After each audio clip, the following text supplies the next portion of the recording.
Welcome to Mock the Week. I'm Darby. Joining me this week are Andy Parsons, Mark Watson and Russell Howard, Patrick Kilty, Hugh Dennis and Milton Jones.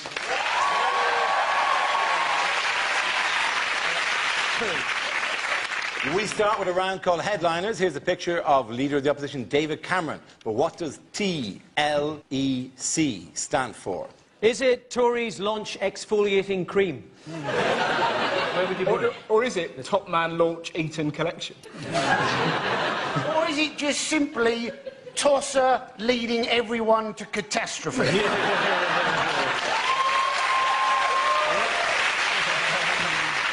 Are you not a natural Tory?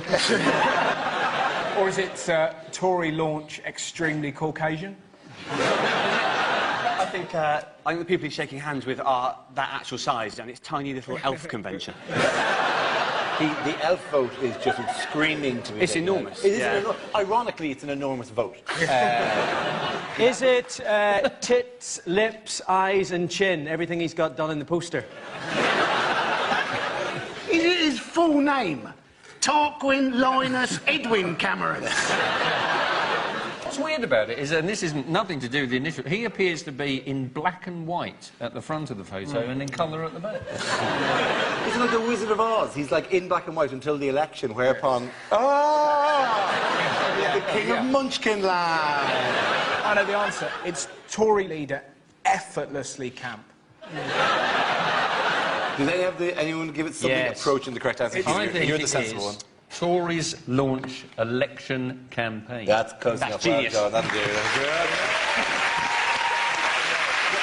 Yes, the answer I was looking for was Tories launch election campaign. It's election time again, with David Cameron saying this year's vote could not come soon enough. Although the date is as yet to be confirmed by the Prime Minister, the Conservatives have begun announcing their policies in a bid to woo voters and regain power. So how do they launch the campaign? Well, mainly by putting up a big poster of his face. Yes. Where he's wearing so much makeup, he might as well just say, Tory, because you're worth it. It is astonishing. It is. I just think they should have run... It's like on 760 poster sites. They should have just run this poster instead. Look at my big, shiny face. Look at it. Look at it. Look at the way my forehead glow follows you around the room. He looks like a cross between David Dickinson and Pingu. A cross that we've all been waiting a long time to see. To be honest, that penguin vote, no one's gone after that before. If you did all of his things by waddling around. If they ever did that, they would close down CBeebies, wouldn't they? What are you doing, Dickinson? Leave him alone! Take it, you little bastard, take it. I can't waddle away quick enough. How much do you have to love yourself, you know, to launch your campaign with no policies and just a big picture of your own face?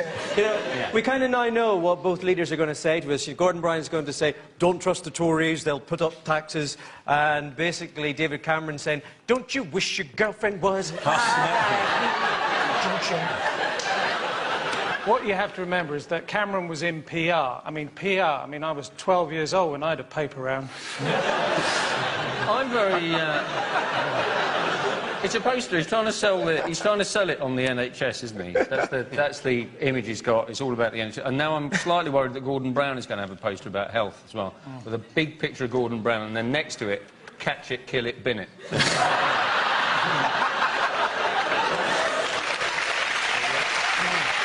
I not only have issues with the big shiny face, I also have problems with the slogan. Yeah. You know, because every time I see that, we can't go on like this, in my brain the bit goes, with suspicious mind.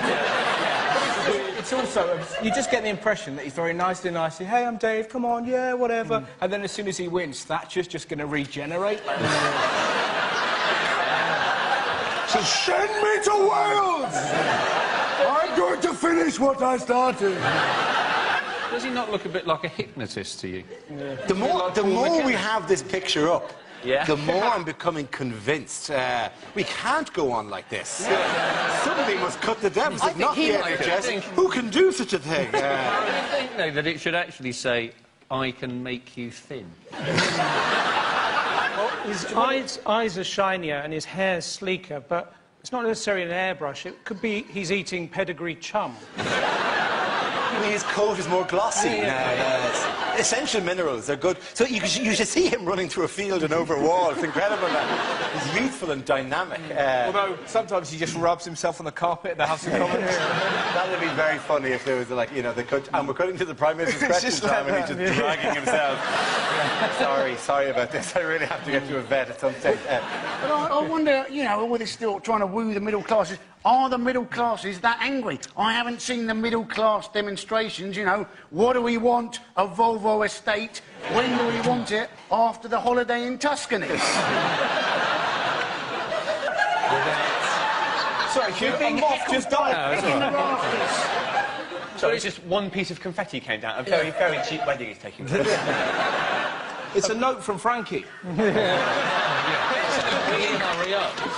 It says, will somebody make a quip about Kerry Katona's vagina? In time, brave soul. Those days are gone. Kerry Katona's going, oh, I finally felt I could watch it. In other news, what's going on here? Oh. Frozen Britain. That's Frozen Britain. That, I believe, is a very tall man has taken that with a camera. This is the enormous news story that because it's the winter, it's a bit cold. Yes.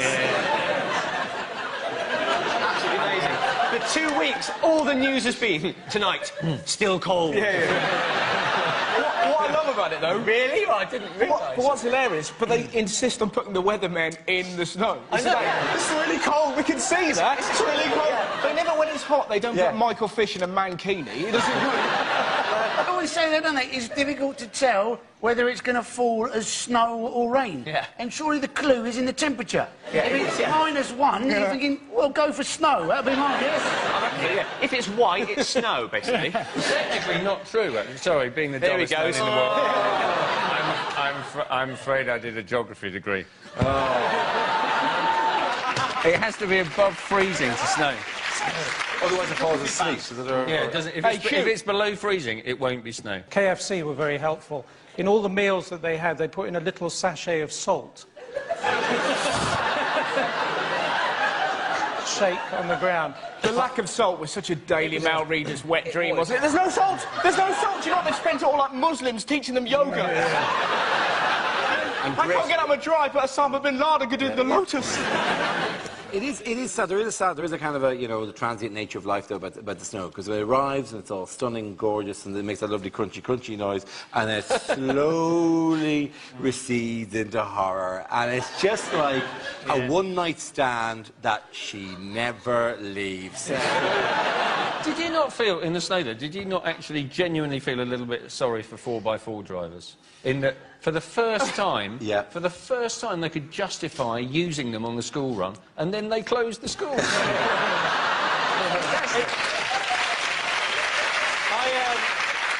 I live in Chelsea, and a lot of it's not that good. Whenever I went to introduce myself to the neighbours, they thought I was giving them a quote for tarmac, and it's not really, it's not that glamorous. And I said to them, you know, when they couldn't get their 4x4s, like, well, why don't you let your kids walk to school? And they said, well, it's pretty clear you don't have kids, because if you did, then you'd leave them to the school gate in order for them to be safe. I said, well, when I have kids, I'm going to send them to a Catholic school where they'll be in the care of Roman Catholic priests from 9 o'clock to 3 o'clock. The walk to school will be the safest part of their day. What I loved about the snow as well is that for that week when it really tipped it down, the entire nation was like a carry-on film, wasn't it? I've had 8 inches in my driveway. My back passage is all wet. And then, even the Transport Secretary, his name's Lord Adonis. That's not a name. That's the make of a posh dildo. The worst job I ever had was forensic pathologist for the United Nations. And I remember uncovering the mass grave of 1,000 snowmen. Fortunately, it turned out to be a field full of carrots.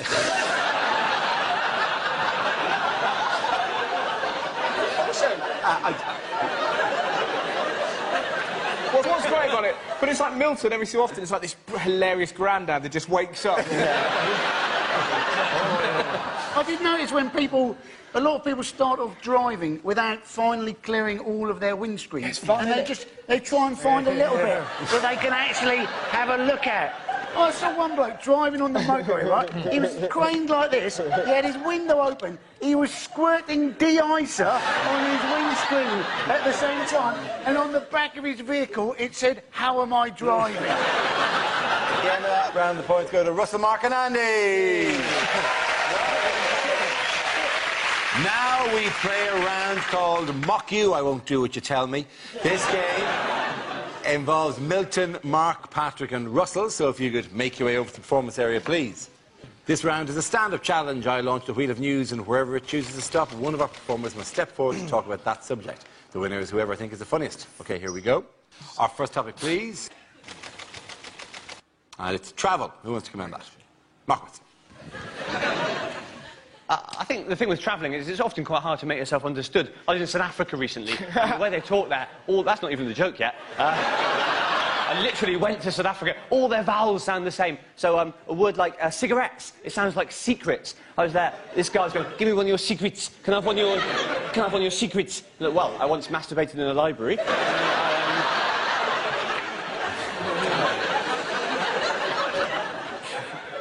But in a way, I do at least prefer it when it's me travelling. I get very nervous when people I know and love are travelling, like my wife. My wife is always in planes and stuff. I get very nervous in case something happens to her. I've even resorted to checking, you can track the flight on the website. So the other week, my wife was flying, and I was there following it on the website, and it says, in the air. I couldn't relax till it said, landed. Which I know, I'm not sure how reliable a guide it is, really. I can't imagine if there is a problem, they change it to crashed. Or turned into a fireball, frowny face. Thank you very much, Mark. Well done. OK, let's spin the wheel again. The subject is international relations. Patrick. The world is a very dangerous place, and I think in order to bring more peace and to prevent war, what we need to do is to cancel the United Nations and stand down all armies. What we should do is we should replace it. Every government should have to open a Facebook account. Because Barack Obama opened a Facebook account to run for president, and a year later, he won the Nobel Peace Prize. It would be great. If every government had a Facebook account, the world would be a much better place. America and North Korea are now friends. China likes this.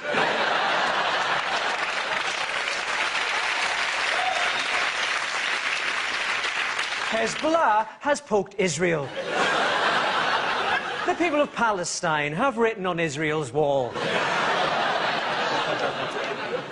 Osama bin Laden has tagged you in an album. Jihad 2001. America and Pakistan have gone from in a relationship to it's complicated.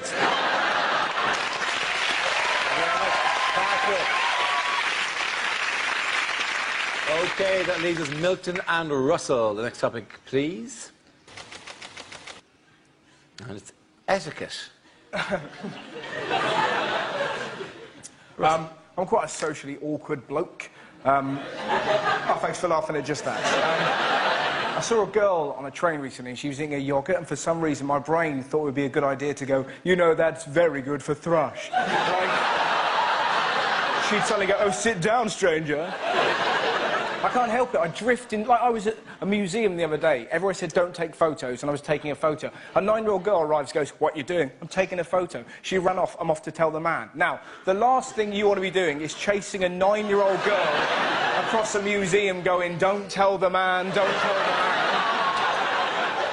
Added to the fact that when you catch her, you've got to go, "I'll delete the photo." That doesn't look good. Thank you very much, Russell.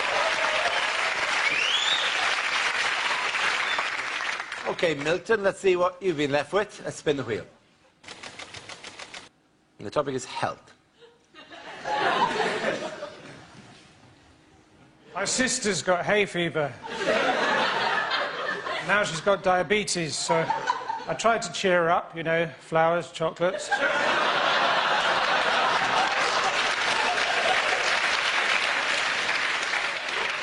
About a month before he died, my grandfather We covered his back with lard. After that, he went downhill very quickly.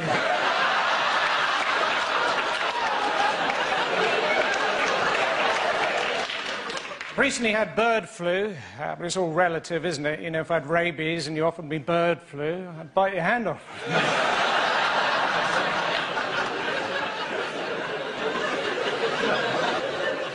Last summer I set up a clinic for colonic irrigation, but the hosepipe ban hit us hard.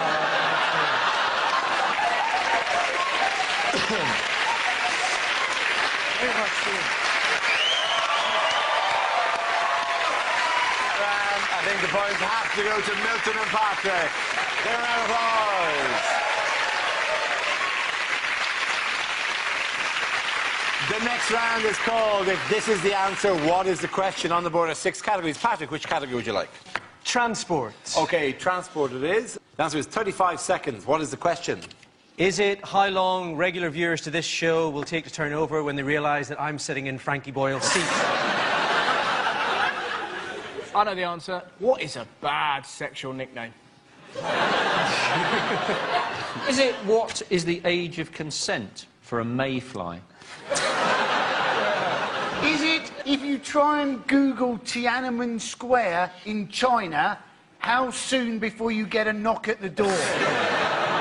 Is it how long it takes Paul McCartney when watching Dancing on Ice to shout, "Trip, you bitch"? I bought those shoes. Shoe, yeah.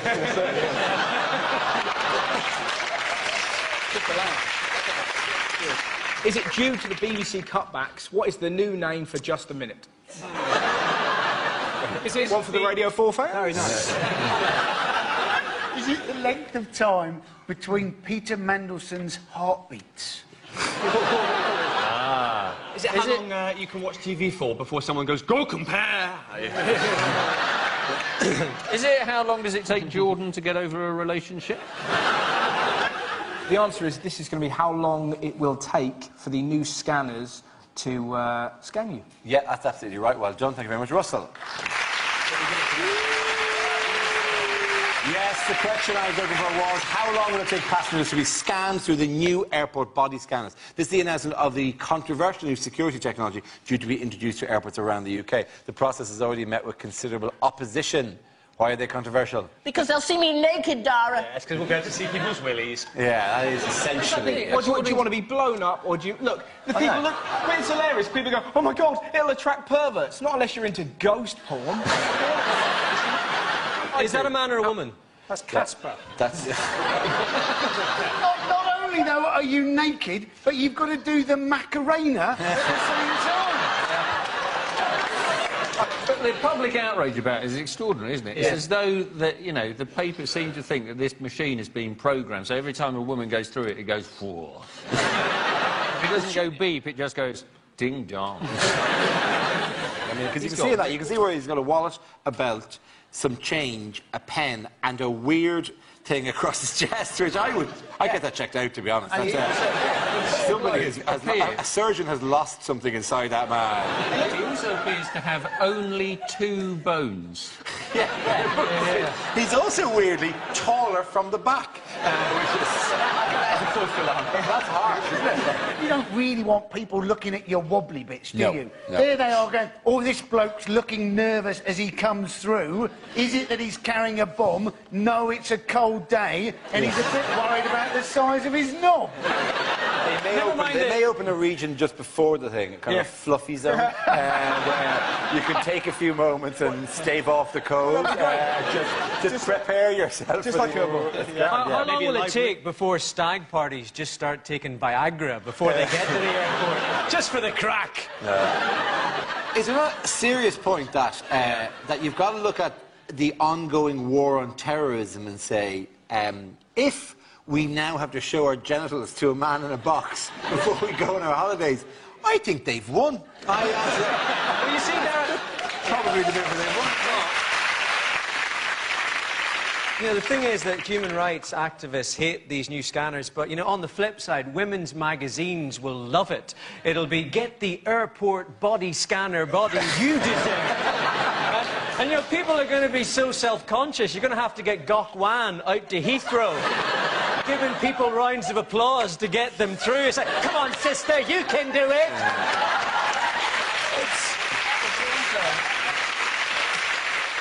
I did get patted down the last one time I went through Heathrow, and you know, you ding, ding, ding, and they're straight to the Diana Ross. They're straight to the on your arms, and it's quite robust actually. It's quite the frisk now. Well, I would. Geez, that's a bit, you know, it's a bit hefty as a challenge there. You know, you're really making contact there. I said, and your man goes, "It's for your own good." And I had a long discussion with him, going, no. Generally, all of the security is for my own good. But actually patting me down individually isn't for my... I know I'm not a terrorist, right? It's not like you're going to pat me down and go, "You've got a bomb strapped to you," and you go, "I was wondering what that was." Because it was chafing me in the taxi, and I didn't feel like opening my shirt to find out. The way to get them is just to play them at their own game. So when they pat you down, just act like you're really enjoying it. That really freaks them out, because normally people are nervous. Just sit there going, "Oh, God." Oh! Honestly, do it as loud as you can. And they stop patting you down pretty quickly. The reason why all of this has been brought in is because the guy who tried to blow himself up on Christmas Day. Yes. And I went home to Ireland for Christmas, and it was worth it just to be there on Boxing Day for my mother to say, with no irony whatsoever, she said, just after the Christmas pudding, she said, "I don't know, those Muslim terrorists, you'd think that at least take Christmas off." That was what was funny, though. Nobody cared. That was the beauty, because it happened at Christmas. It was like, "Oh, yeah, and the plane," and they got, "Did it? Really? Brilliant. Oh, well. Oh, Uncle Buck's on. Nan's going to wake up." They said that it was going to put people off flying. It didn't put me off flying as much as the story that happened in America just before that, which was the story of the two pilots who'd fallen asleep and missed the airport by an hour. And you're thinking, how can two pilots fall asleep? Who looked? You know, one pilot maybe, but who looks at their co-pilot, sees them falling asleep, and thinks, "Yes, that's a good idea." Well, they have to do something, because there are more and more suicide bombers. Well, more and more and less and less.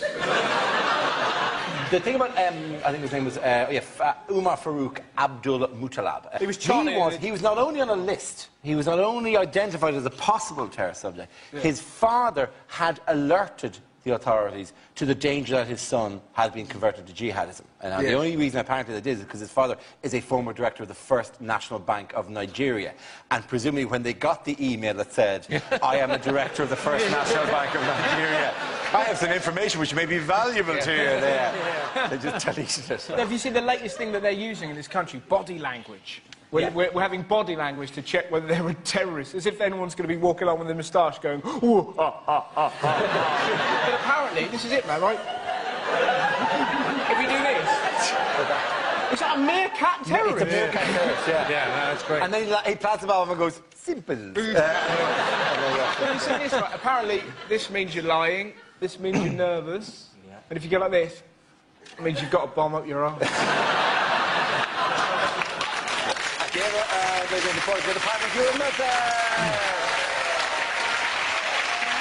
Now we come to scenes we'd like to see. So if everyone can make their way to the performance area, please. I'll read out this week's topics, and then we'll see what our panellists can come up with. Right, here we go. The first subject is unlikely things to hear on Crime Watch. But before we see tonight's crime, let's meet the judges. Police say they are looking for a black man in his 20s, and that they always will be.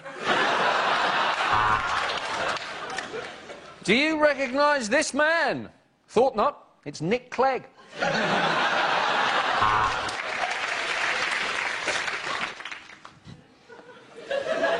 They say criminals always return to the scene of a crime, which is why we've probably got so many Australians over here.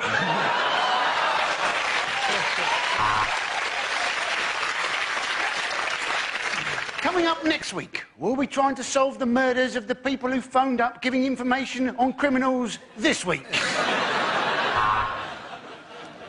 Today, we're looking at identity theft. I'm...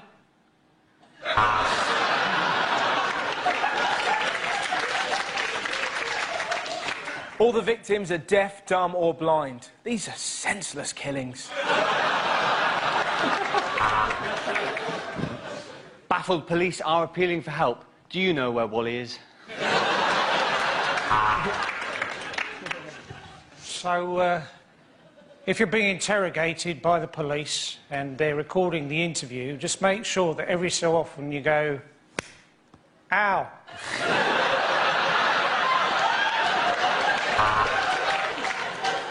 Tonight, the great train robbery. London to Glasgow, £235 return.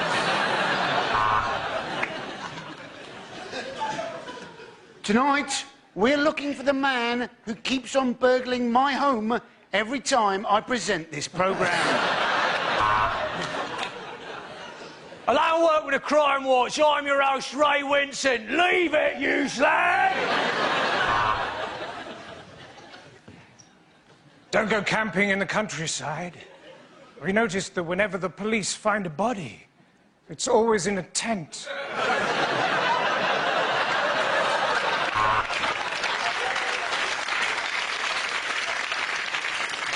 Hello, I'm Nick Ross, and tonight I'm asking, who stole my fucking job? OK, the next topic is unlikely things to hear on a TV election debate. The truth.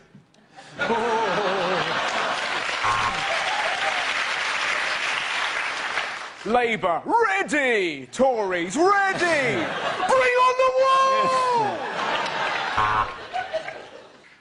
I think of this studio as a second home, which is why I'm claiming expenses for it. And the lines have closed. Gordon, it could be you. David, it could be you. Nick, it's not going to be you.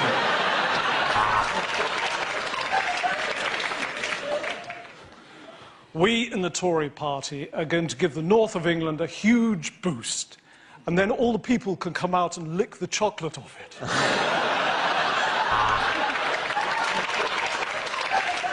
If you're elected, you'll raise taxes. If your mum's elected, she will. It's me who got you into this mess, and it's him that will get you out of it. And at the end of that round, Gordon, you've scored no points. I'm really very, very proud of my working class roots. When I was growing up, we only had an outside toilet. Eventually, we got enough money to buy a house.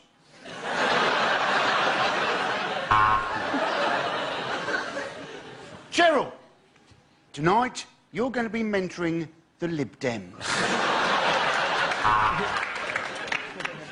Let me know, Pick. What's your real name? How will we shorten waiting lists? Simple. By letting the weak die.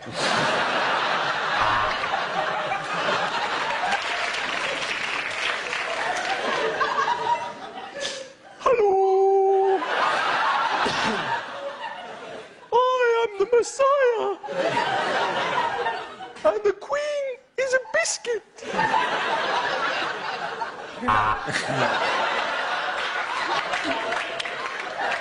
I am almost certain that was a floating voter. Very good.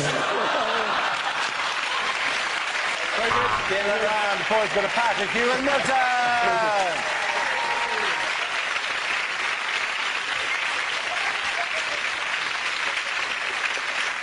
And that's the end of the show. This week's winners are Patrick Kidsey, Hugh Dennis and Milton Jones. Commiserations to Russell Howard, Mark Watson and Andy Parsons. I'm Darwin. Thank you for watching. Good night.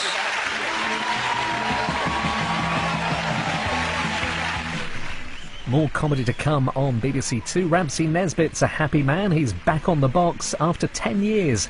Then we get to meet Bella Meets People in a brand new series at 10. A taster coming up.